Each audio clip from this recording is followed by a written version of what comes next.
Hello दोस्तों, कैसे हो आप सब। मैं दीपक फ्रॉम नाइटी राउरकेला एक बार फिर से आपका अपने चैनल दीपक अड्डा में स्वागत करता हूं। आज हम लोग जेई मेन 2021 में जो क्वेश्चंस आए थे वो उस क्वेश्चंस के सलूशन को देखेंगे और पता समझेंगे कि किस चैप्टर से किसका वेटेज ज़्यादा था। एंड उसके बारे में और भी कुछ डिस्कस करेंगे कि हमने किस टाइप के सोल्यूशन को किस तरह से सॉल्व किया। ओके, तो गाइज हम लोग पहला क्वेश्चन से स्टार्ट करते हैं। पहला क्वेश्चन हम लोग देखते हैं कि क्या आया था। ये आपको पहला क्वेश्चन है जो जेईई मेन 2021 में आया था। डेट हमें नहीं मालूम है, सॉरी, डेट हमें नहीं पता किस डेट में आया था। मैंने रैंडम क्वेश्चंस जो भी 2021 के पाए हैं वहाँ कलेक्ट करके मैंने ये एक आपके सामने प्रेजेंट किया है। सो एक आइडिया आप लोगों की मतलब कि किस टाइप का क्वेश्चंस आते हैं। ओके, तो मैंने रैंडम मतलब हर जो भी क्वेश्चंस मुझे मिल पाया वो मैंने यहाँ प्रेजेंट किया है। तो गाइज समझने की कोशिश कीजिएगा। सो स्टार्ट करते हैं पहले क्वेश्चन से। ये देखिए, पहला क्वेश्चन आपका आया था कम्युनिकेशन चैप्टर से। आप लोग ट्वेल्थ के लास्ट चैप्टर में पढ़ेंगे कि एक कम्युनिकेशन चैप्टर जो कि JEE Main point of view से बहुत ही इंपॉर्टेंट चैप्टर है। मैं बता देता हूँ कि जेई मेन के पॉइंट ऑफ व्यू से जो लास्ट के 3 चैप्टर है, लाइक ये तुम्हारा अर्थ मैग्नेटिज्म हो गया। अर्थ मैग्नेटिज्म, एंड लाइक तुम्हारा हो गया कम्युनिकेशन। एक मिनट,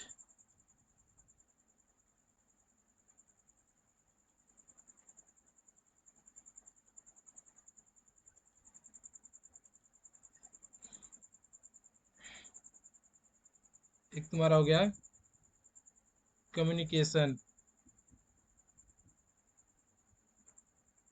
एंड तुम्हारा जो थर्ड हो गया एक गेट हो गया। ठीक है, ये जो 3 टॉपिक है बहुत ही मोस्ट इम्पॉर्टेंट टॉपिक है। इससे हर साल तो क्वेश्चंस जरूर आते हैं, हर साल क्वेश्चंस तो जरूर आते हैं। ये आपको बहुत से बच्चे होते हैं लाइक ये इसको शुरुआत में पढ़ लेते हैं, फिर थोड़े लास्ट में मतलब एक एक नज़र देख के चले जाते हैं, लाइक अच्छे से तैयार नहीं करते हैं, तो वो उनके लिए बहुत ही बड़ा नुकसान हो सकता है। लाइक हमको इस तेने चैप्टर को अच्छे से देखना चाहिए ताकि मेरा ये मतलब आप अगर इसको अच्छे से देख लेंगे तो आपका 4 नंबर एकदम मतलब जेई मेन में फिक्स है। ओके, तो देखिए पहला क्वेश्चन आपका ये कम्युनिकेशन से आया था और क्वेश्चन क्या कह रहा है, let's read. A 25 metre long antenna is mounted on an antenna tower. The height of the antenna tower is 75 metre. तो पूछा है कि wavelength of the signal transmitted by the antenna would be. Okay, चलो मैंने यहाँ देखो एक antenna tower बना लिया। ये लेट से एंटीना टावर है। ओके, एंटीना टावर, और उस पे तुम्हारा एक 25 मीटर का एक एंटीना माउंटेड किया गया है। ओके, अब पूछा है कि वेवलेंथ जो इससे ट्रांसमिट होगा। ठीक है, लेकिन हम लोग देखो क्या करते हैं, एंटीना जो प्रॉपर्ली यूज होता है रिसीव के लिए भी होता है, ये ले रिसीव भी करता है, सिग्नल को रिसीव भी करता है और सिग्नल को ट्रांसमिट भी करता है। ओके, सिग्नल को ट्रांसमिट भी करता है, सिग्नल को रिसीव भी करता है लाइक एंटीना। अब फिर देखो हम लोग एंटीना की प्रॉपर्टीज ये जानते हैं कि कोई भी एंटीना हो, ईच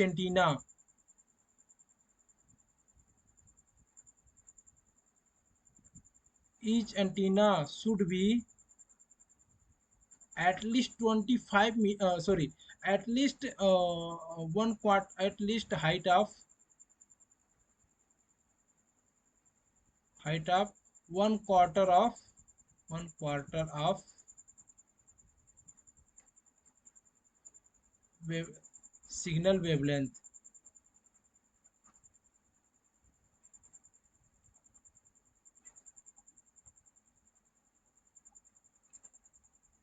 ओके, हम लोग एंटीना की प्रॉपर्टीज पढ़े थे कि एंटीना को एटलीस्ट वन क्वार्टर मतलब सिग्नल वेवलेंथ का वन चौथाई भाग होना चाहिए, उसकी हाइट होनी चाहिए।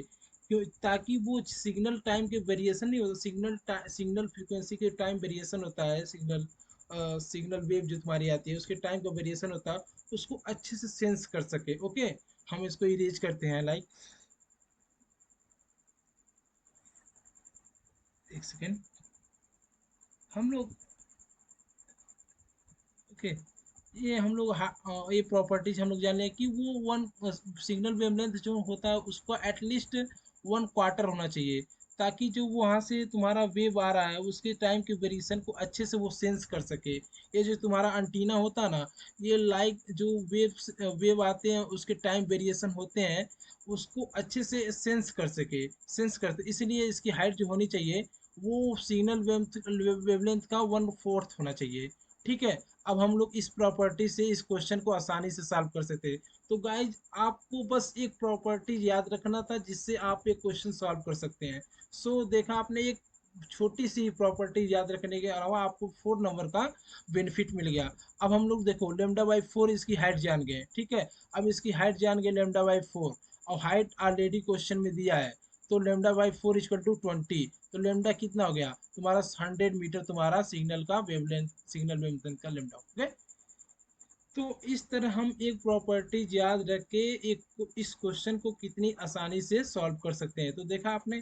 तो बढ़ते हैं हम दूसरे क्वेश्चन पे, ओके। पहले हम लोग इस राइट वाले इरेज को कर देते हैं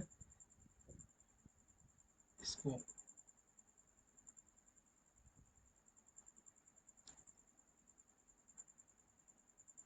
ओके। इसको इरेज,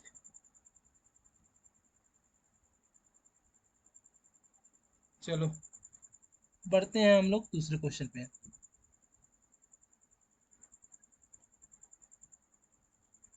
अच्छा, अब देखो दूसरा क्वेश्चन तुम्हारा मैकेनिक से आया है, जो कि एक अच्छे क्वेश्चन, मतलब अच्छे क्या मतलब इजी क्वेश्चन ही कह सकता है। ना ज़्यादा एडवांस लेवल है, ना ज़्यादा टफ है, पर एक इजी और टफ के क्वेश्चंस के बीच में रखा जा सकता है इसको, मॉडरेट कहा जाता है। लाइक देखो ये क्वेश्चन क्या कह रहा है, से question number second. Okay, question number second हम लोग देखते हैं गाइस। क्वेश्चन नंबर सेकंड में बोला है कि block of mass m slides along a floor while a force of magnitude f applied to it an angle theta as shown in figure. The coefficient of kinetic friction is mu k. Then block is sorry, the block's acceleration is a given by, okay. तो देखो ये तुम्हारा, ये मैंने late से, ठीक है, ये तुम्हारा फ्लोर है, इस पे कोई मास है या मास। ये जो स्लाइड होता है लाइक इधर, मतलब ये स्लाइड होता है ये एक्सेलरेशन से, और ठीक है, और इस पे एक फोर्स लग रहा है, ओके। अब ये फोर्स लग रहा है। अब तुम देखो, जब ये स्लाइड होगा इधर, ये जब स्लाइड होगा तो इसकी अगर हम एफ बी डी बनाए, इस वाले मास की एफ बी डी बनाए, तो एफ बी डी अगर बनाए हम क्या होगा। अब देखो ये इधर एक्सेलरेट हो रहा है, ठीक है, ये इधर एक्सेलरेट हो रहा है, तो एक कंपोनेंट एफ का इधर आएगा, एफ का एक कंपोनेंट इधर आएगा। सॉरी एक मिनट,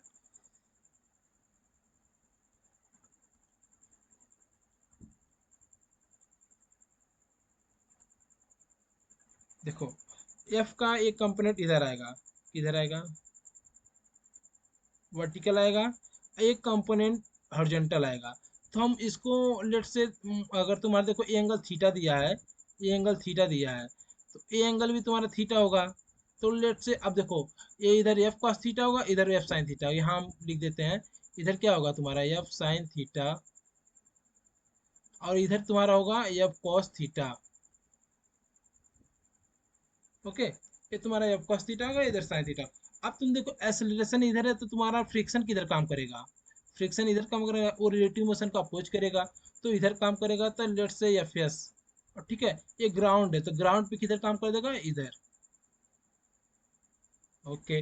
अब चलो तुम यहाँ लिखो, क्या बोलते हैं, न्यूटन्स लॉ लिख दो।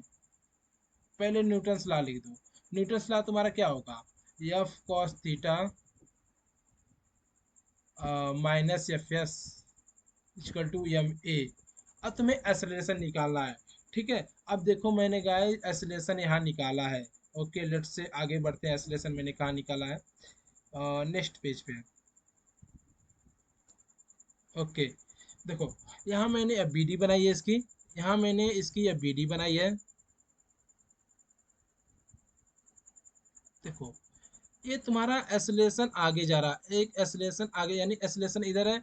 और मैंने ये आपको सॉरी, ये आपको एक इधर कंपोनेंट में डिवाइड किया, एक एक कंपोनेंट में डिवाइड किया। तो ये तुम्हारा हो गया एफ साइन थीटा, ये तुम्हारा हो गया एफ कॉस थीटा। तो देखो भाई, ये F cos theta, F sine theta. अब तुम्हारा ये क्या हो गया, एफ एस, इसको मैंने एफ एस माना था। और एफ एस से तुम्हारा क्या था, म्यू के इंटू एन। अब तुम्हारा एन देखो क्या होगा, एन देखो क्या होगा, एन तुम्हारा क्या होगा, लेट से क्या होगा, M F sine theta, F sine theta minus F sine theta minus F sine theta plus M G होगा। ओके, ये तुम्हारा एन आ गया। ये मैंने माइनस एफ साइन थीटा इसलिए लिखा क्योंकि जब तुम देखो ये बी डी अगर बनाओगे ना, तो एन तुम्हारा, सॉरी एक सेकेंड,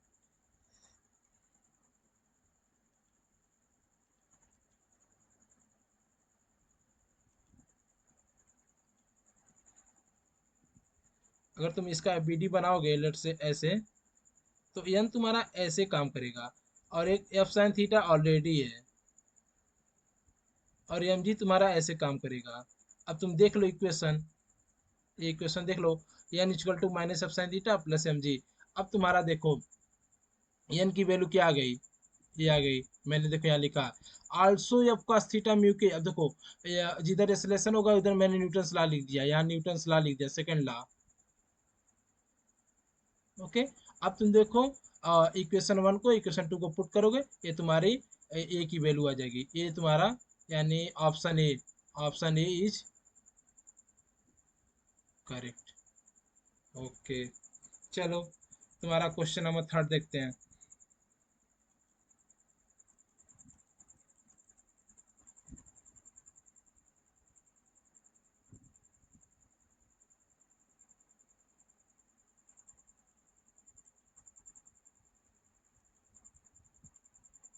क्वेश्चन नंबर थर्ड, तो गाइस देखो question number third, question number third में बोला, अब देखो ये भी मैकेनिक्स से क्वेश्चन है, मैकेनिक्स से ये भी क्वेश्चन है, और मोमेंट ऑफ इनर्शिया से क्वेश्चन है। और उसमें बोला गया है कि four equal mass M each are placed the corner of square इतना in the moment of inertia of the system about an axis passing through the A and parallel to D B. Okay, अब बोला गया है कि एक जो है ना तुम्हारा ये जो, सॉरी, ये तुम्हारा जो रेक्टेंगल है, नहीं सॉरी स्क्वायर है, ये तुम्हारा स्क्वायर है ना, वो बोला गया है कि इसका मोमेंट ऑफ इनर्शिया फाइंड करना है। ये तुम्हारा है, और ये तुम्हारा डी है, ये तुम्हारा बी है। इसका इस एक्सिस से पासेस, ठीक है, होने वाले, और इस डीबी के लाइन जो ज्वाइन कर रहा है इसके पैरेलल, लेट से इसके पैरेलल, इसके इसके बीच की डिस्टेंस सेम होनी चाहिए, सेम होनी चाहिए। ठीक है, इसके पैरेलल, क्योंकि स्क्वायर है तो ये जो इसके बीच का डिस्टेंस होगा वो परपेंडिकुलर एक तरह से होगा। ठीक है, ये परपेंडिकुलर ही होगा।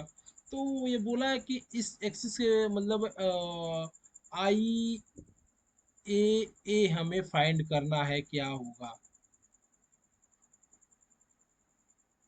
आई ए ए हमें फाइंड करना है क्या होगा। तो देखो मैंने अब तुम क्या कर सकते हो, इधर तुम्हारा पैरेलल एक्सिस थ्योरम लग जाएगा, लाइक पैरेलल एक्सिस थ्योरम, इसके अबाउट तुम निकाल लो। फिर इसके अबाउट तुम आसानी से निकाल सकते हो। ठीक है, कैसे निकाल सकते हो, मैंने यहाँ देखो आगे निकाला है। देखो यहाँ मैंने निकाला है, ये कहाँ है, ये तुम्हारा डीबी लाइन है, ये तुम्हारा, ये जो इसके अबाउट हमें सॉरी आई ए ए हमें निकालना है। अब तुम देखो, तुम ए सी की वैल्यू निकालो, ए सी की तुम्हारा क्या हो जाएगा, रूट टू यल हो जाएगा। ठीक है, रूट टू यल हो जाएगा। अब तुम्हारा डी जो तुम्हारा ये डिस्टेंस हो जाएगा, डिस्टेंस, ये distance root two L by two. यानी L/√2। अब चलो ठीक है, अभी तुम्हें आई के थ्रू क्या निकलना है, वो क्या बोलते हैं, आई के थ्रू में इसका वो निकालना है, क्या बोलते हैं, पैरेलल एक्सिस थ्योरम हम लगाएंगे। आई ए हमें निकालना, आई ए ए निकालना है। चलो निकालते हैं। अब तुम देखो ना, आई ए थ्योरम निकालने से पहले कि क्या करते हैं, अब तुम देखो या तो इसके अबाउट निकाल सकते हो, लेकिन इसके अबाउट पहले निकाल के, पैरेलल एक्सिस इसके अबाउट निकाल के, इसके बाद निकाल के तुम, इसके बाद लेट से इतना आया कुछ, इसके बाद निकाल के तुम पैरेलल एक्सिस थ्योरम यहाँ से लगा दोगे, पैरेलल एक्सिस थ्योरम।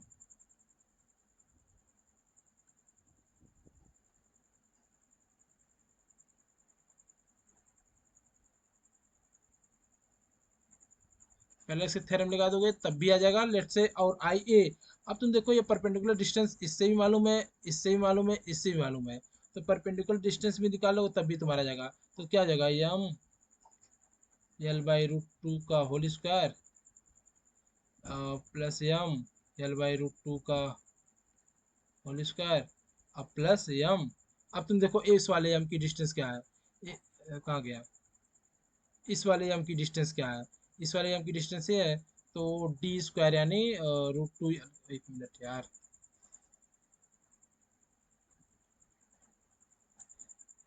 हो जाएगा,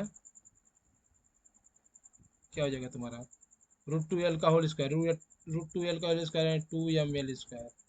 अब तुम सॉल्व करोगे तुम्हारा आंसर आ जाएगा 3ml स्क्वायर।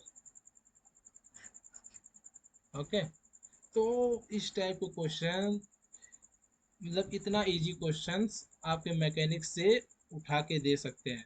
ना कोई रोलिंग मोशन का क्वेश्चन आया, और ना तुम्हारा अभी तक, मतलब वो क्वेश्चन आए होंगे, बट मैंने जहाँ अभी पाया जो भी क्वेश्चन उठाया उसमें अभी ऐसा क्वेश्चन नहीं मिला। सो उस टाइप के क्वेश्चंस अगर मिलेंगे तो मैं आपको कराने की जरूर कोशिश करूंगा। तो दे बढ़ते हैं नेक्स्ट क्वेश्चन फोर्थ पे।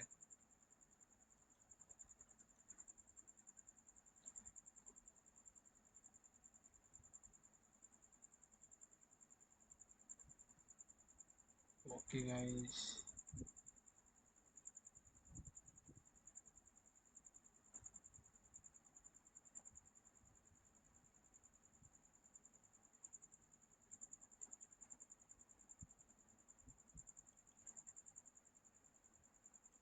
चलो question number fourth. Question number fourth, अब तुम्हारा देखो क्वेश्चन नंबर फोर्थ, ये मॉडर्न फिजिक्स के फोटो इलेक्ट्रिक इफेक्ट से क्वेश्चन है, जो कि बहुत ही इंपॉर्टेंट चैप्टर है जे जे पॉइंट ऑफ व्यू से। सो गाइस हम इसको देखते हैं अच्छे से क्वेश्चन को। और ये बहुत ही इजी क्वेश्चन है। ये पूछा गया कि stopping potential in the constant of photo electric field depends on the following properties, incident electromagnetic radiation. Okay, देखो ये थियरी टाइप का क्वेश्चंस है, जो मोस्टली मॉडर्न फिजिक्स में लाइक थियरी टाइप के क्वेश्चंस आते रहते हैं। सो हम इसको देखते हैं अच्छे से, क्या इसका मतलब कॉन्सेप्चुअल फार्मूले से हम लोग समझते हैं कि इसका रिलेशन किससे अच्छे से, मतलब किस पे डिपेंड करके क्या हम ऑप्शन को एप्टीट्यूड कर सकते हैं, लाइक हम किस ऑप्शन पे ज़्यादा आर्गुमेंट करके उसको सटीक बैठा सकते हैं। ओके, तो हम देखते हैं क्या होता है।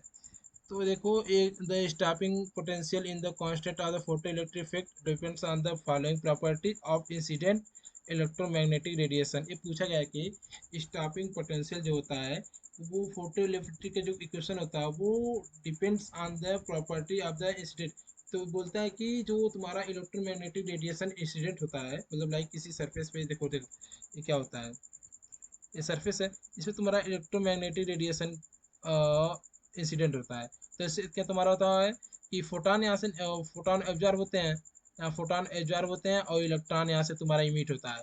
एक सम काइनेटिक एनर्जी इसकी होती है, तो इसके साथ ये इमिट होता है। ओके, और ये जो इसके बीच, इसके लाइक इंसिडेंस और इसके निकलने के बीच, मतलब लाइक 10⁻⁹ का फर्क होता है, लाइक मतलब जरा सा भी टाइम नहीं लगता है, ये तुरंत इंसिडेंट, मतलब जो ही गिरता है वो इलेक्ट्रॉन निकल जाता है। ओके, तो क्या होता है, इसका एक्सप्रेशन क्या होता है कि हम लोग देखते हैं कि अ, ये ई सॉरी, क्या होता है काइनेटिक एनर्जी, क्या होता है जो इमीडिएट इलेक्ट्रॉन होता है उसकी काइनेटिक एनर्जी क्या होती है? एक सेकेंड, मेरा notes कहाँ है?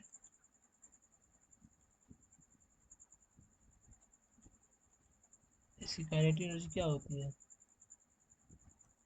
हाँ, तो इसकी काइनेटिक एनर्जी जो तुम्हारा इमिटेड इलेक्ट्रॉन होता है उसकी काइनेटिक एनर्जी क्या होती है? H new minus H new not. Okay, ये एच न्यू नॉट तुम्हारा वर्क फंक्शन होता है, वर्क फंक्शन होता है। और ये एच न्यू तुम्हारा जो जिस एनर्जी से तुम्हारा फोटॉन की एनर्जी होती है, इट्स एनर्जी ऑफ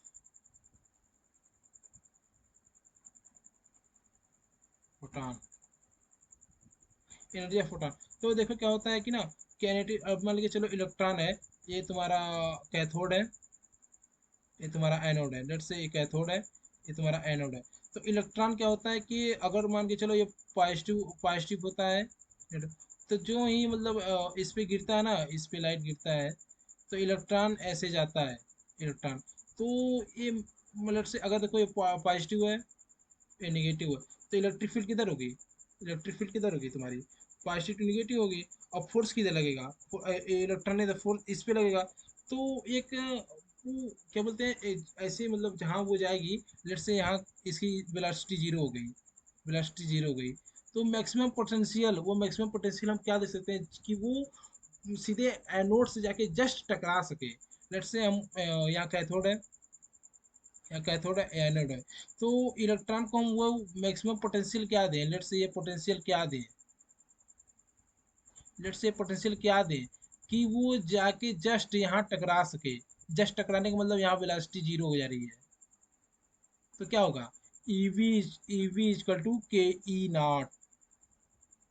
ठीक है, लेट से इसको स्टॉपिंग पोटेंशियल कहते हैं, वी नॉट से हम लोग डिस्कस करते हैं। ठीक है, तो ईवी नॉट, तो काइनेटिक एनर्जी तुम्हारा क्या हो जाएगा? ईवी नॉट हो जाएगा। अब इसको हम ईवी नॉट को यहाँ रख देते हैं, ईवी नॉट को हम यहाँ रख देते हैं। ठीक है, ई वी नॉट को हम यहाँ रख देते हैं। तो देखो H new minus H new not. अब तुम देखो तुम्हारा वी नॉट किस पे डिपेंड कर रहा है? देखो ए भी कांस्टेंट है, और ये भी कांस्टेंट है, ये भी कांस्टेंट है। तो वी नॉट तुम्हारा इस पे डिपेंड कर रहा है, सीधे मतलब फ्रीक्वेंसी पे डिपेंड कर रहा है। ठीक है, तो यहाँ तुम्हारा ऑप्शन हो गया सी।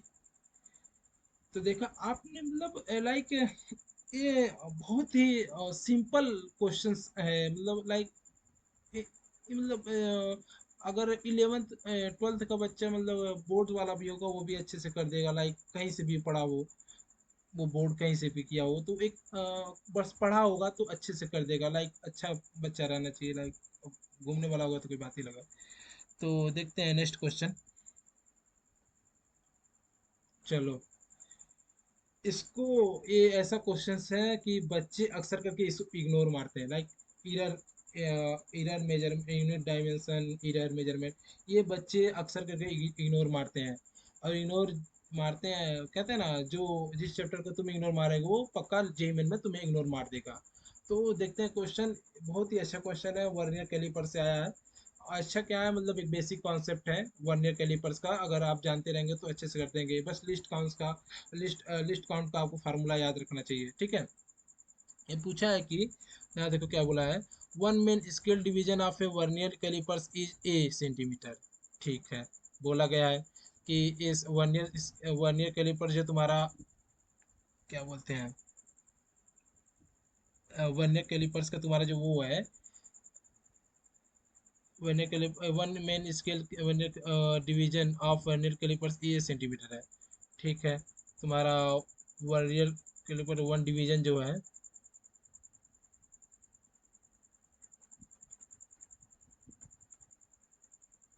ये सेंटीमीटर है।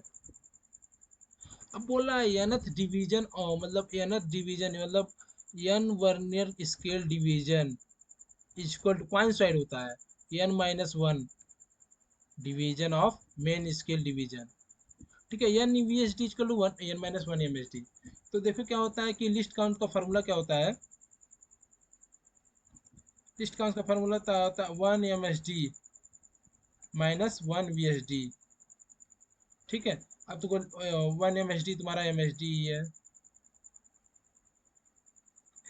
1 MHD। अब तुम यहाँ 1 VHD को 1 VHD रहने दो। अब MHD को तुम VHD में कन्वर्ट करो, तो क्या हो जाएगा, n-1 VHD माइनस 1 VHD। अब तुम देखो, यहाँ हम लोग ट्राई करते हैं। हाँ, अब तुम देखो, लिस्ट काउंट केस में आ गया, VHD अपान n-1। अब तुम्हें दिया क्या है यहाँ, एक सॉरी मैंने गलती कर दी, मेन स्केल का 1 डिवीजन का स्केल दिया था।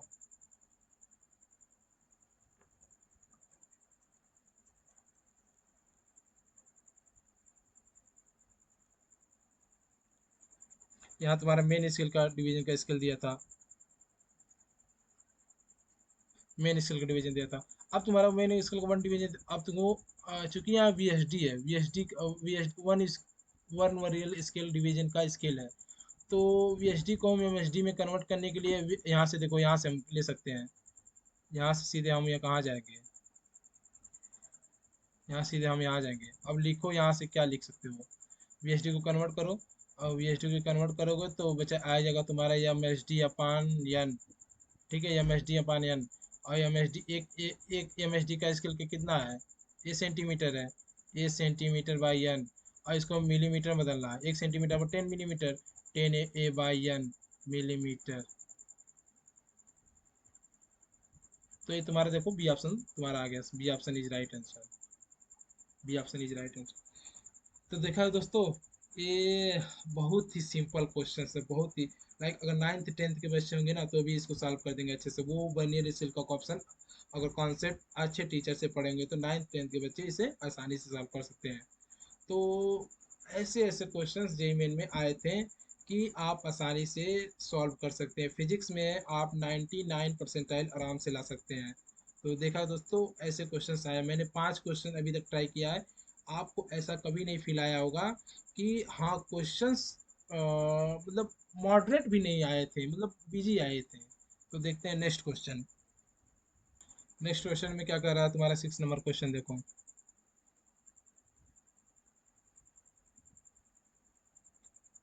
6 नंबर क्वेश्चन में करा, a plane electromagnetic wave of frequency of 500 megahertz is travelling in vacuum in along Y direction.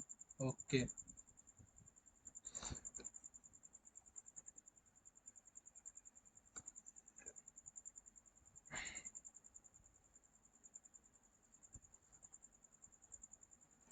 Y direction में मूव कर रही है, ठीक है, तुम्हारा वेव। लेट्स से ऐसे होगा, ये तुम्हारा मैग्नेटिक फील्ड का कर्व ऐसे ऐसे जा रहा होगा, ऐसे ऐसे,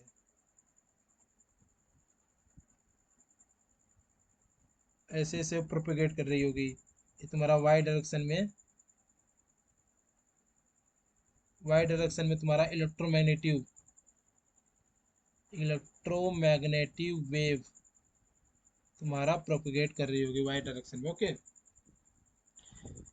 अब तुम देखो क्या होता है कि ये ये तुम्हारा लेट से ई डायरेक्ट ऐसे ऐसे प्रोपेगेट होती है। अब पता नहीं है ई कौन से डायरेक्शन में, बी कौन से डायरेक्शन में, भी तुम्हें पता नहीं है। लेकिन यहाँ देखो, बी तुम्हारा मेंशन कर दिया है, बी तुम्हारा जेड डायरेक्शन में, ये तुम्हारा बी है जेड डायरेक्शन में। चलो, बी तुम्हारा जेड डायरेक्शन में है। हमें ई की हमें जो ई की वैल्यू, ई हमें बताना है, वेक्टर ई हमें बताना है कि वो किस डायरेक्शन में होगी, एंड इसका magnitude let's say R, and इसका डायरेक्शन ही बताना है। लेट्स से डायरेक्शन मैंने लेट्स से ये डायरेक्शन ही बताना है। आर मतलब मैग्नीट्यूड,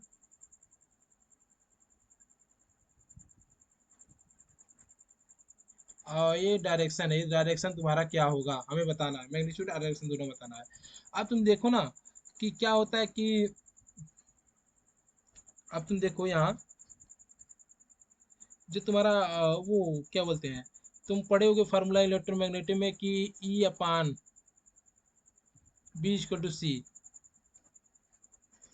तुम पढ़े होगे इलेक्ट्रोमैग्नेटिक फार्मूला में, वहाँ मैक्सवेल और फिर मुझे नाम नहीं याद है, मैं एक्चुअली में भूल गया। मैक्सवेल, फिर उनके फिर जो गॉस लॉ दिए थे, उस गॉस लॉ में और मैक्सवेल के फार्मूले में कुछ करेक्शन करके मैं वहाँ से हम लोग एक फार्मूला ड्राइव करते हैं, जो उसका मतलब रिजल्ट आता है equal to E upon B equal to C. ठीक है। और डायरेक्शन हम लोग कैसे देखते हैं, ये तो मैग्नीट्यूड के लिए हो गया, चलो ये तुम्हारा मैग्नीट्यूड के लिए हो गया।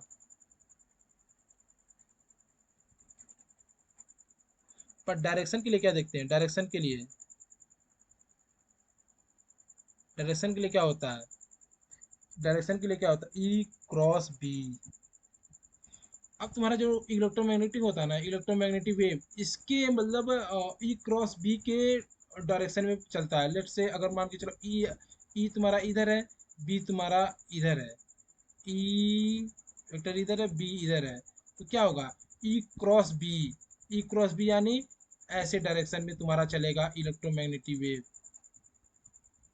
तो ये तुम्हारा डायरेक्शन हम लोग डिसाइड करते हैं, ई क्रॉस बी। हम लोग थंब को देखो, ऐसे थंब को मैं कैसे यहाँ फिगर बनाऊँ, हम लोग थंब को कैसे करते हैं, अ,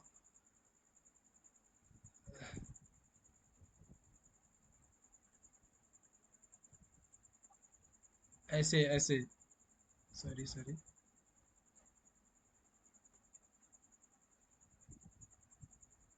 सॉरी गाइज, मेरी ड्राइंग उतनी अच्छी नहीं है, ऐसे मतलब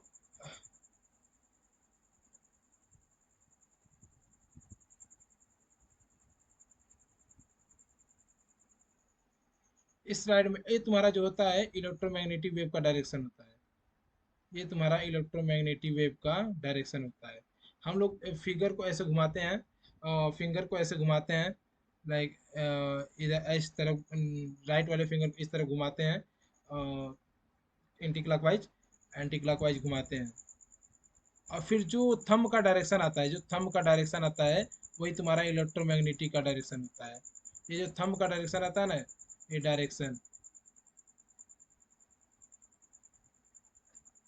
ये जो तुम्हारा डायरेक्शन आता है, ये इलेक्ट्रोमैग्नेटिक का डायरेक्शन भी होता है और फिर थंब का डायरेक्शन भी होता है। चलो,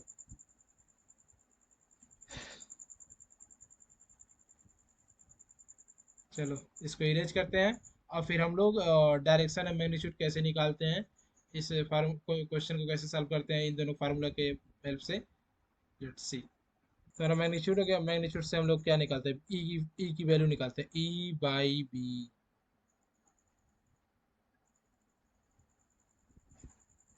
ई by B equal to C. अब तुम देखो E equal to B into C. अब ई की वैल्यू, बी क्या है, बी की वैल्यू कितनी है, 8 × 10⁻⁸। ठीक है। अब सी की वैल्यू कितनी है, सी की वैल्यू इंटू कर दो, 3 × 10⁸ ये गया। ई की मैग्नीट्यूड तुम्हारा 24 आ गई। अब तुम्हें देखो तो तुम्हें दो ऑप्शन नजर आ रहे हैं, एक ए ऑप्शन नजर आ रहा है, एक तो दो तुम्हारा दो ऑप्शन एलिमिनेट हो गए, ए भी कट हो गया, ए भी कट हो गया। या तो ये सही हो सकता है या तो ये सही हो सकता है। अब तुम देखो, डायरेक्शन से निकालने की वजह से हम इसे सॉल्व कर सकते हैं। अब तुम देखो, ये तुम्हारा वाई डायरेक्शन में है, लेट्स से, एक सेकेंड,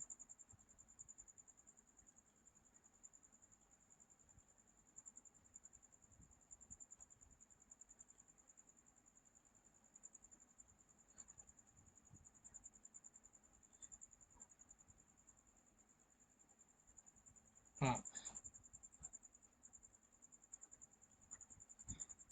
यहाँ से हम लोग डायरेक्शन निकालते हैं, यहाँ से हम डायरेक्शन निकालते हैं। अब चलो यहाँ लिख देते हैं, या इस क्वेश्चन का फार्मूला, इस क्वेश्चन को हम यहाँ से डायरेक्शन वाला पार्ट यहाँ सॉल्व कर देते हैं। अब तुम देखो क्या हो रहा है, डायरेक्शन जो ये ई डब्ल्यू एम का, ई एम डब्ल्यू का डायरेक्शन कितना है, और वाई डायरेक्शन में है, यानी जे कैप, जे कैप। अब तुम्हें ई का डायरेक्शन हमें नहीं मालूम है, लेट से ए यूनिट वेक्टर कैप है, और क्रॉस, और क्या है क्रॉस, बी तुम्हारा कितना जा रहा है, Z vector, Z unit vector. अब तुम देखो, यहाँ हम लोग साइकिल बनाते हैं, आई जे के, आई जे के, आई जे के। अब देखो I cross J, I cross J equal to K cross I equal to जे।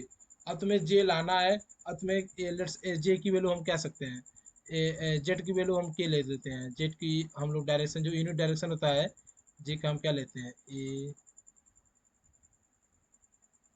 क्या बोलते हैं, के ले लेते हैं अभी फिलहाल। एक्स वाई जेड अपने आप में हम देख लेंगे, ठीक है चलो। अब देखो के, हमें क्या करना है, आई जे के आई जे। अब तुम्हें क्या लाना है, ए क्रॉस के तुम्हें जे पे आना है। अब तुम देखो ए क्रॉस ए, कि जे पे आओगे तो क्या, आई क्रॉस जे, आई क्रॉस जे के पे चले जाओगे। लेकिन आई क्रॉस के, अगर हम इसको उल्टा डायरेक्शन में, से हम इसको माइनस आई ले लेते हैं, इसको माइनस आई ले लेते हैं, तो क्या हो जाएगा, ये उल्टा डायरेक्शन में जाएगा, I cross K equal to minus equal to J. अब तुम देखो, यहाँ से देखो ना, अगर इसको हम माइनस आई ले लेते हैं, लेकिन क्या होता है, जे, इसको माइनस आई क्रॉस के। अब देखो आई क्रॉस के आएगा, आई क्रॉस के क्या आएगा, आई क्रॉस के माइनस जे आएगा। और माइनस ऑलरेडी, ये माइनस जे आएगा। अब माइनस ऑलरेडी है तो माइनस माइनस प्लस जे, तो जे क्या पाएगा। यानी तुम्हारा, तुम यहाँ से देख रहे हो ना, यहाँ से देखो कि तुम्हारा क्या वैल्यू आ रहा है, ई का जो डायरेक्शन है, वेक्टर ई का डायरेक्शन है, एक ई, ई का जो तुम्हारा डायरेक्शन है, ई का जो डायरेक्शन है वो तुम्हारा किधर है, यक्स यूनिट वेक्टर के डायरेक्शन में, यक्स यूनिट वेक्टर के डायरेक्शन में है, नहीं sorry, minus minus x unit vector के डायरेक्शन में है। ठीक है, तो तुम्हारा ई जो तुम्हारा हो जाएगा, ई वेक्टर, वी वेक्टर हो जाएगा -24 एक्स यूनिट वेक्टर वोल्ट पर मीटर। देखा, ऐसे ऐसे ऐसे क्वेश्चंस आपके एग्जाम में आ रहे हैं, जो सिंपल फार्मूले के बेस, जो सिंपल फार्मूले पे बेस्ड क्वेश्चन है। और आप आसानी से बस फार्मूला देखने से आप क्वेश्चन को आसानी से सॉल्व कर सकते हैं, कॉन्सेप्ट आपके पास होना चाहिए। ठीक है, तो बढ़ते हैं नेक्स्ट क्वेश्चन पे। ये देखो मैंने यहाँ सॉल्व किया है, यहाँ मैंने सॉल्व किया है, और ये एज इतना इतना, यह डी ऑप्शन से। ओके चलो, ओ गाइस, जिसका था इंतजार आ गया। हम लोग ग्रेविटेशनल चैप्टर भी पढ़ रहे हैं, तो आगे हम लोग जब हम लोग पढ़ेंगे कैपलर्स लॉ, तो उसमें पढ़ेंगे कि मोमेंटम कंजर्वेशन, जो हम लोग पढ़ते हैं ना, कि वो सन जो होता है, सन के राउंड राउंड में ये अर्थ मतलब राउंड करता है, बट ऐसा नहीं होता, वो एक इलिप्सॉइड होता है। जैसे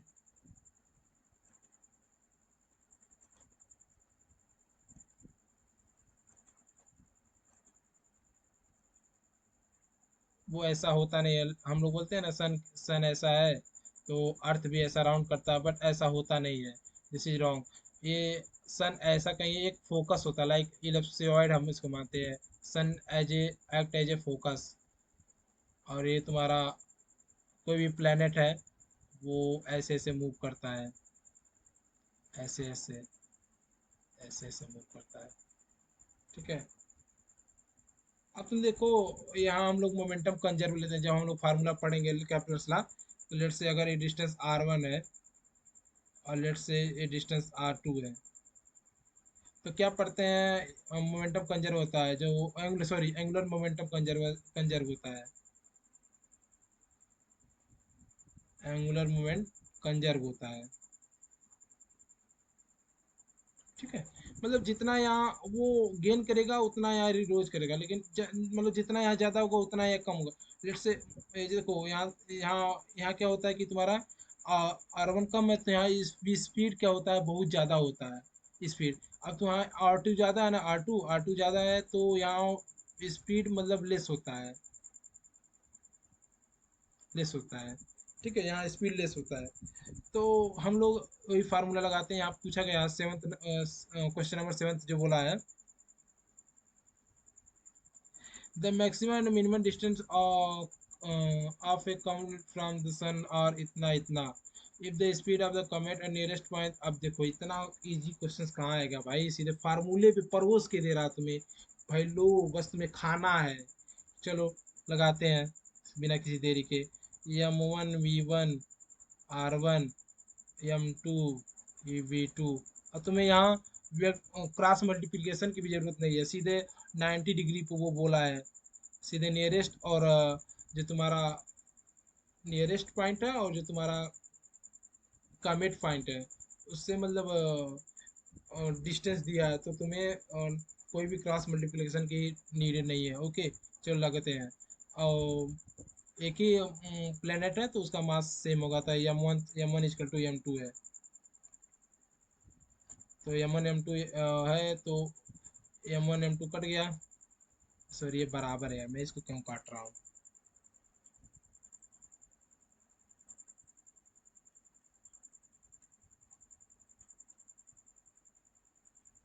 अब तुम देखो M1 = M2 है तो ये कट गया। अब तुम्हारा V1 R1 बचा। अब तुम्हें कहाँ पूछा है, फर्देस्ट पॉइंट पे पूछा है, ठीक है फर्देस्ट पॉइंट पे। अब लेट से देखो V1 तुम्हारा किस पे दिया है, V1 एक सेकेंड, ये देखो R1 यहाँ दिया तुम्हारा, R1 दिया कितना, R1 को कमेस्ट पॉइंट मान नहीं सॉरी, हम लोग मिनिमम डिस्टेंस मान लेते हैं R1 को मिनिमम डिस्टेंस यानी 1.6 × 10⁻12 दिया है। R2 कितना दिया, R2 को हम लोग मैक्सिमम डिस्टेंस मान लेते हैं। R2 तुम्हारा 8 × 10⁻10। चलो ठीक। अब तुम्हें V1 कहाँ से दिया है, और ये V1 तुम्हारा नियरेस्ट पॉइंट है। V1 मतलब नियरेस्ट वाला है, तो V1 कितना है, 6 × 10⁻4। चलो V2 हम लोग निकालते हैं। अब यहाँ से V2 हमें V2 पूछा है, V2 पूछा है। अब तुम इधर फार्मूले में रख के आसानी से निकाल सकते हो। यहाँ देखो मैंने निकाला भी है।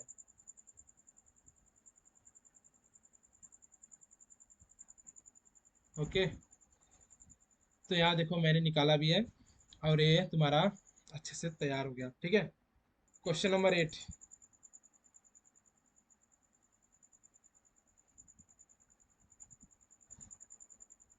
Question number 8, a block of 200 gram mass moves with a uniform speed in a horizontal circular group. Okay भाई, with vertical side walls of radius. अच्छा चलो भाई। If the block takes 40 second, okay, if the block takes 40 seconds complete one round, the normal force by the side walls of the group। एक कोई group है और इस पे एक ब्लॉक है और ये ऐसे मूव कर रहा है, और इसकी रेडियस जो दी है, इसकी जो रेडियस दी है 20 सेंटीमीटर, ठीक है। ये वॉल्स तुम्हारा है, ये वॉल्स साइड वॉल। अब देखो पूछा क्या है कि ये ऐसे घूम रहा है और इसकी जो क्या है, एक राउंड में जो ये क्या बोलते हैं 40 सेकंड लेता है, 40 सेकंड पर राउंड। एक राउंड को कंप्लीट करने में 40 सेकंड लेता है, यानी 2 पाई आर ये तुम्हारा क्या हो जाएगा, ओमेगा जो हो जाएगा, तो ओमेगा ओमेगा तुम निकाल सकते हो। 2 पाई/T। टाइम पीरियड तुम्हारा 40 सेकंड है, ये तुम्हारा 1 सेकंड।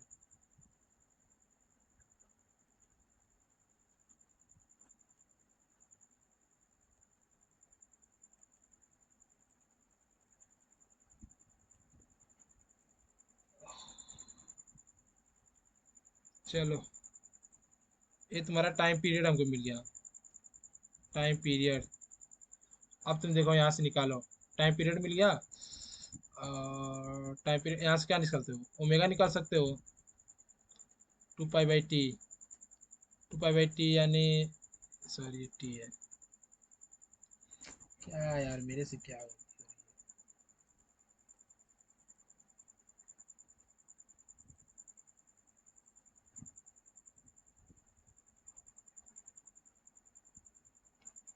2 पाई/T ठीक, ओमेगा निकालो। 2 पाई/T, टी कितना है, 40 सेकेंड। तो ओमेगा क्या आ जाएगा, पाई/20।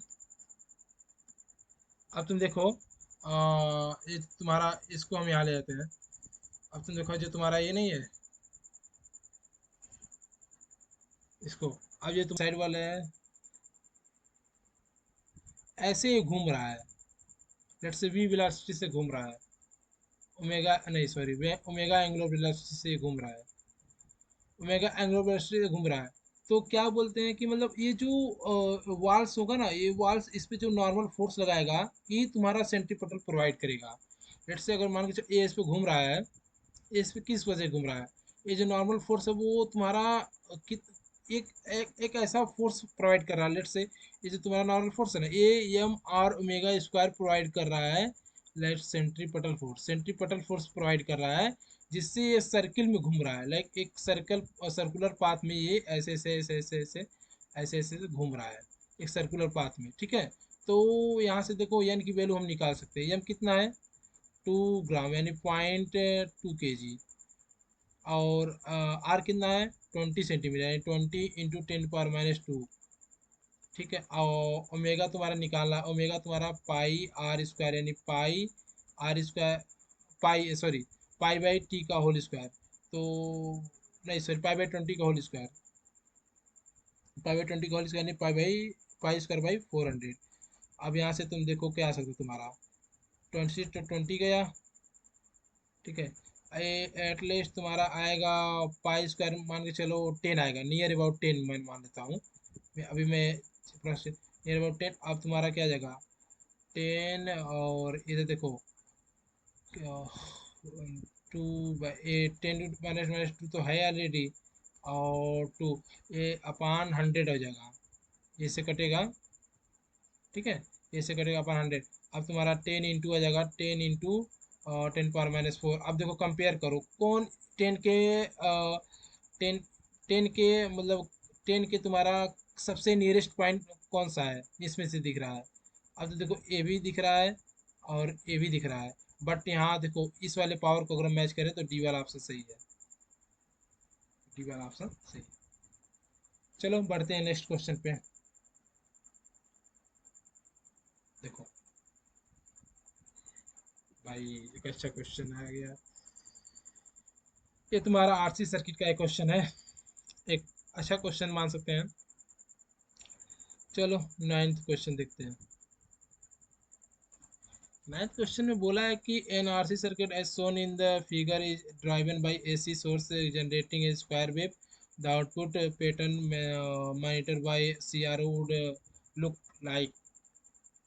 चलो,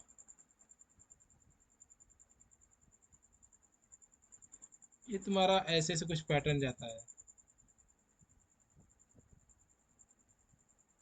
एक सेकेंड, मैंने गलती कह दी, निगेटिव में भी आएगा ना।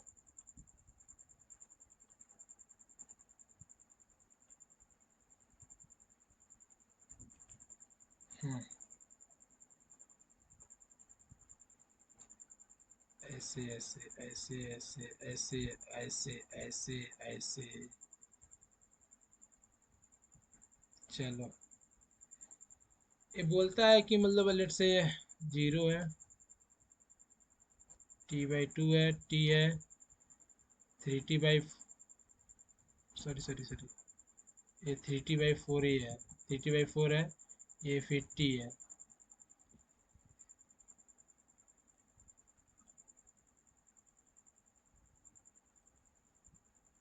ठीक है।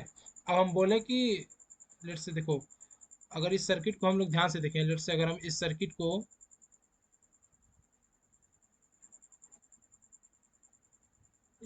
एनालाइज करें, अगर हम इस सर्किट को एनालाइज करें टू 0 to 2 तो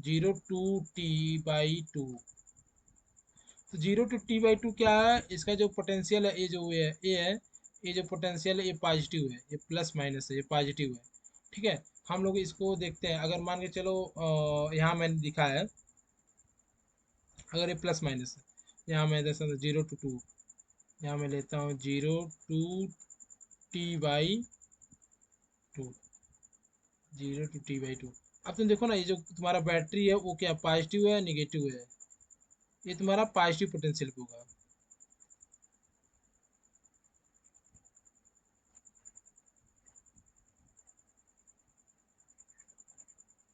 आज जो तुम्हारा पॉजिटिव पोटेंशियल होगा एलिट्स आर है, तो तुम्हारा क्या होगा, कैपेसिटर चार्ज होगा। ये तुम्हारा कैपेसिटर जो है चार्ज होगा, चार्ज होगा। अब तुम्हारा देखो, यहाँ अगर हम लोग डिस्कस करें T/2 से टी तक का, टी तक का अगर डिस्कस करें ना, तो देखो क्या होगा, ये तुम्हारा निगेटिव हो जाएगा, ये प्लस हो जाएगा, ये तुम्हारा निगेटिव, ये प्लस। तो ये तुम्हारा देखो, यहाँ आर है, यहाँ जो कैपेसिटर तुम्हारा चार्ज था, अब ये क्या हो जाएगा, डिस्चार्ज हो जाएगा, डिस्चार्ज होना स्टार्ट कर देगा, डिस्चार्ज। ठीक है, एक सेवरल पार्ट तक पूरी तरह से डिस्चार्ज होगा। अब तुम देखो इस ग्राफ में देखो, कौन चार्जिंग का पोर्शन, चार्ज वाला पोर्शन कौन दिखा रहा है और डिस्चार्ज वाला पोर्शन कौन दिखा रहा है। अब तुम देखो, जो ये तुम्हारा जो ये ऑप्शन तो गलत हो गया, ये ऑप्शन गलत है, क्योंकि इसमें देखो ये तुम्हारा चार्ज का ऑप्शन दिखा रहा है, फिर डायरेक्टली वो फिर क्या बोलते हैं, डायरेक्टली क्या क्या वो जो तुम्हारा होता है, ये चार्ज होगा, तो चार्ज होने का मतलब पूरा कंटिन्यूसली चार्ज होता जा रहा है, कंटिन्यूसली चार्ज होगा, एक पॉइंट पे वो डायरेक्टली फिर से डिस्चार्ज हो रहा है। तो ये स्टैंड पॉइंट का है, जो कि ये गलत है। अब तुम देखो, ये कैपेसिटर तुम्हारा तो कभी स्ट्रेट लाइन कर्व तो देता नहीं है चार्जिंग के टाइम, या चार्जिंग के टाइम या डिस्चार्जिंग के टाइम स्ट्रेट लाइन कर्व देता नहीं है, तो ये ऑप्शन भी गलत हो गया। आप देखो बी वाला ऑप्शन, बी ऑप्शन वाला देखो, ये देखो देखो, ये तुम्हारा जो होता है कांस्टेंट चार्जिंग के टाइम क्या होता है, कांस्टेंट चार्जिंग के टाइम तुम्हारा ऐसा होता है, चार्जिंग के टाइम ऐसे किसी जाते जाते जाते किसी सेचुरेटेड पॉइंट पे कांस्टेंट हो जाता है, और डिस्चार्जिंग के टाइम क्या होता है, किसी एक चार्ज होता है ऐसे होके डिस्चार्ज होता है। ठीक है, अगर इन दोनों ग्राफ को हम मिक्स करें, तो हमें ए वाला ग्राफ मिल जाएगा, ये वाला हमें, अगर इन दोनों ग्राफ को मिल जाएंगे तो हमें बी वाला ग्राफ,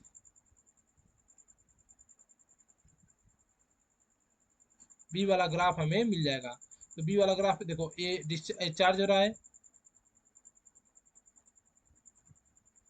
चार्ज हो रहा है, ये डिस्चार्ज हो रहा है।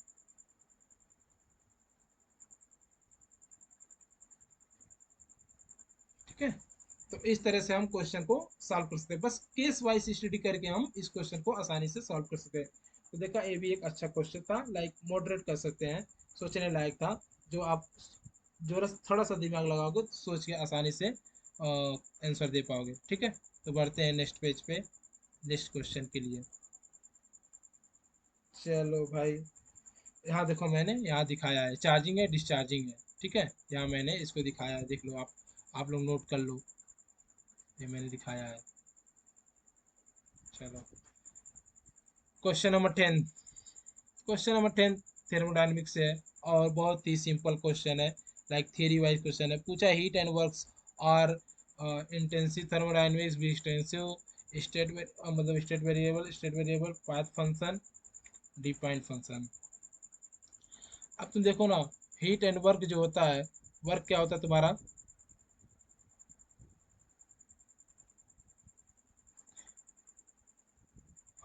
वर्क, लेट से हम लोग क्या होते हैं, अलग अलग प्रोसेस में बात करते हैं, लाइक अलग, आइसोबारिक में क्या होता है, पी डेल्टा वी होता है, आइसोकोरिक में क्या होता है, एन आर डेल्टा टी होता है। ठीक है, फिर आइसोथर्मल में क्या होता है, आइसोथर्मल में तुम्हारा हो जाता है पी, सॉरी तुम्हारा क्या था, पी क्यू को हम क्या डिवाइड करते हैं, W plus W, sorry sorry, internal energy को हम क्या डिवाइड करते हैं, हीट में जो तुम्हारा जाता है, हीट, हीट में और प्लस क्यू। ठीक है, तो आइसोबारिक में क्या होता है, आइसोबारिक में पी डेल्टा वी हो जाता है, और आइसोकोरिक में क्या होता है तुम्हारा, आइसोकोरिक में तुम्हारा वर्क डन जीरो हो जाता है। सो सॉरी यार,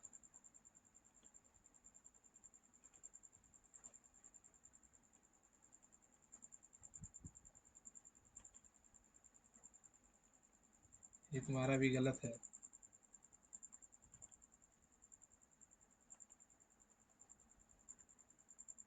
ये थर्मोडायनेमिक्स का फर्स्ट लॉ होता है, ये गलत है। हम्म, ये थर्मोडायनेमिक्स जो फर्स्ट लॉ होता है, क्या होता है, जो टोटल हीट मिलता है हमको, टोटल हीट, वो किस में ये तो इंटरनल एनर्जी में आता है, और प्लस वर्क जो होता है, ठीक है, जो वर्क उस पे होता है और प्लस इंटरनल एनर्जी में जाता है, वो ये थर्मोडायनेमिक्स से फर्स्ट ला है। तो देखो आइसोबारिक में है, आइसोबारिक में, फिर आइसोकोरिक में जीरो होता है, फिर आइसोथर्मल में क्या होता है तुम्हारा, क्या होता है यन, आइसोथर्मल में क्या होता है यन सी डेल्टा टी, ठीक है, क्योंकि क्यू तुम्हारा क्या होता है एन सी डेल्टा टी, सी तुम्हारा क्या है स्पेसिफिक हीट है।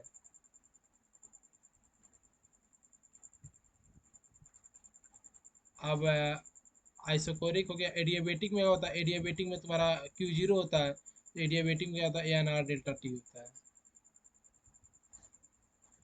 ठीक है। तो ऐसे हम लोग स्पेसिफिक, अब तुम देखो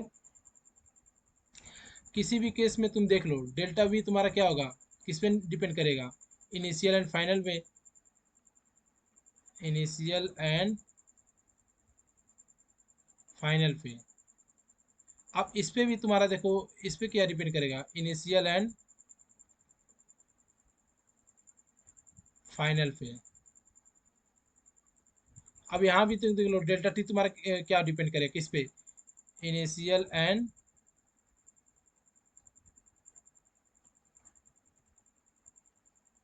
तो देखो ये तुम्हारा पाथ फंक्शन है ये, मतलब वो क्या बोलते हैं, इनिशियल स्टेट से फाइनल स्टेट कौन सा पाथ वो फॉलो कर रहा है, उस हिसाब से तुम्हारा वर्क डिपेंड शो करता है। लेट से मान के चलो मैंने ये कोई बना दिया, पी और वी का ग्राफ बना दिया, ये तुम्हारा आइसोबारिक हो गया, ये तुम्हारा आइसोकोरिक हो गया, ये तुम्हारा लेट से क्या हो गया, ये तुम्हारा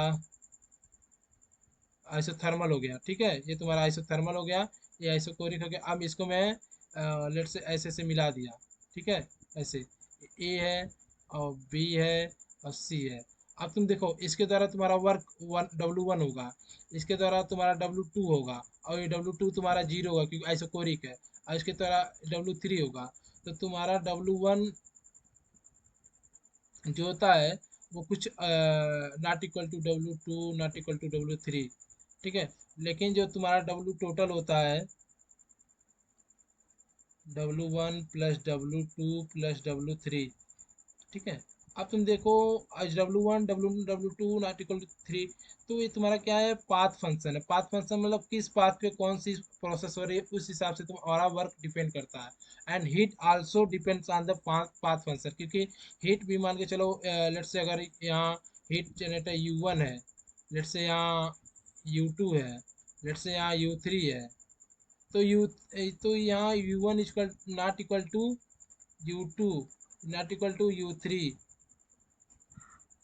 ठीक है। ये भी तुम्हारा पाथ फंक्शन है कि मतलब वो किस पाथ पे तुम्हारा वो किस पाथ पे कौन सा प्रोसेस हो रहा है, ठीक है, किस पाथ पे कौन सा प्रोसेस हो रहा है उस हिसाब से डिपेंड करता है, ठीक है।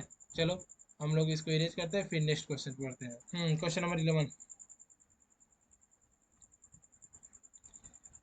a conductive wire of length L dash area of cross section A, electric resistivity rho is connected between the terminals of battery A. A potential difference V develop between itself, causing an electric current if the length of wire of the same material is doubled. Okay, bhai. And the area of the cross section is halved. The resultant current would be. इस question को यही देखते हैं।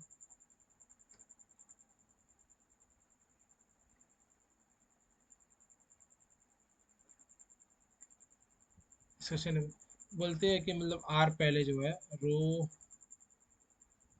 Rho L by A है, late से एक wire है, इसको हम एक बैटरी के टर्मिनल में कनेक्ट करते हैं वी। अब यही बोलता है, और क्या आई क्या होगा वी बाई आर, तो वी कितना है वी बाई आर, तो वी आर कितना R, V by R, V तुम्हारा है, वी तो तुम्हारा वी है, आर तुम्हारा रोयल बाई ए है, तो A sorry rho L by A, V तुम्हारा वी को हम वी लिख देते हैं, ए को लिख दिया, इसको कैपिटल ले लिखते हैं।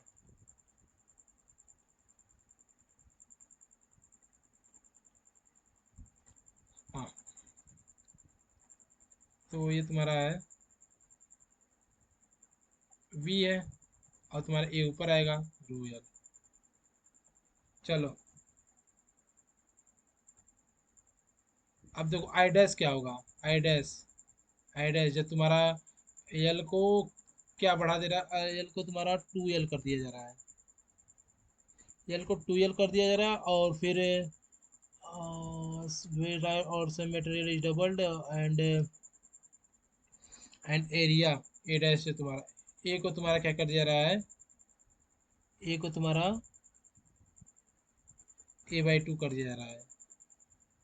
ठीक है, अब ए बाई टू, अब ए डैश क्या होगा, ए डैश, अब ए डैश को लिखो क्या होता है, ए डैश तुम्हारा हो जाएगा V into A by two, rho तो रो है, और यल की जगह टू यल हो जाएगा, और क्या जाएगा वी, क्या जाएगा वी ए बाई फोर रो यल, बड़ा ऐसा हो जाएगा बस। अब इतना सिंपल सा क्वेश्चन, इतना इजी सा क्वेश्चन कौन नहीं कर पाएगा, बताओ, इतना इजी सा क्वेश्चन कौन नहीं कर पाएगा। चलो, तो गाइज आज के सेशन में बस 11th क्वेश्चन बस, मैं फिर आपके सामने आगे के क्वेश्चंस जो भी बचे हैं मैं कराऊंगा, डेफिनेटली कराऊंगा, और उसको हम लोग एक अच्छे कॉन्सेप्ट से फ्लुएंस में समझेंगे। तब तक के लिए मिलते हैं हम लोग नेक्स्ट क्लास में, जिसमें हम लोग आगे के क्वेश्चन डिस्कस करेंगे। तो गाइज वीडियो पसंद आए तो लाइक करिए, शेयर करिए, सब्सक्राइब करिए। गाइज मैंने ये पीपीटी लाइक 2 दिन से मतलब 2 दिन से ढूंढ रहा हूँ क्वेश्चंस को, देन मैंने पीपीटी तैयार की है। तो guys please like share and subscribe. Okay, thank you.